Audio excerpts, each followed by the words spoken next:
Welcome to Life Hacks. I'd say Life Hacks because this one isn't particularly useful, but I've got AM radio and I've got a turn signal. The AM radio, turn it off. No. Turn on the turn signal. Well, wait a second. Turn on the turn signal. It also makes a noise. Turn on the radio with the turn when the turn signal's on.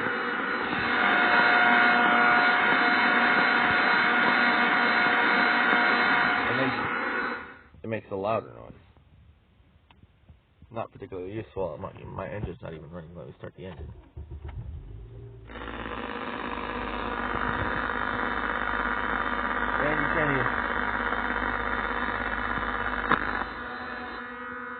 And you can't even hear the turn signal over the engine noise on the radio.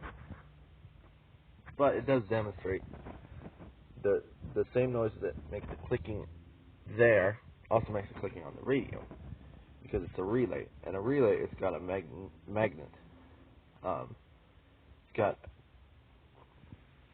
It's got a metal piece that's got two contacts they can hit to. So power goes this way or power goes that way, and it's got a magnet that moves the contacts. So it moves it, click, turns on the turn signal, click, it's back off. So when it turns on the turn signal, click.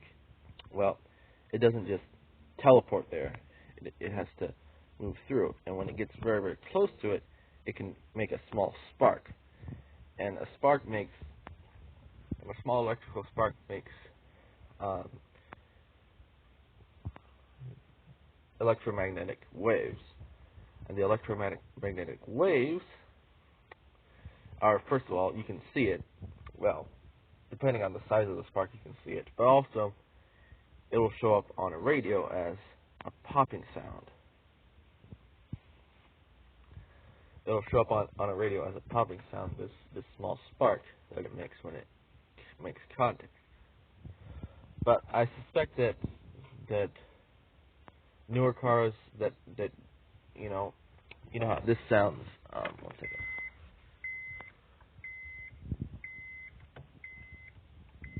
That click, but newer cars that just have like a coming from a speaker, I suspect that they wouldn't do this with an AM radio, because I suspect that the turn signal is not actually controlled by a relay in those cars, but it's just electronically controlled with like transistors that wouldn't make the same spark, and then it's just also electronically a speaker that does that. But I could be wrong. But that's just, put on your flashers. Hear the flashers on the radio.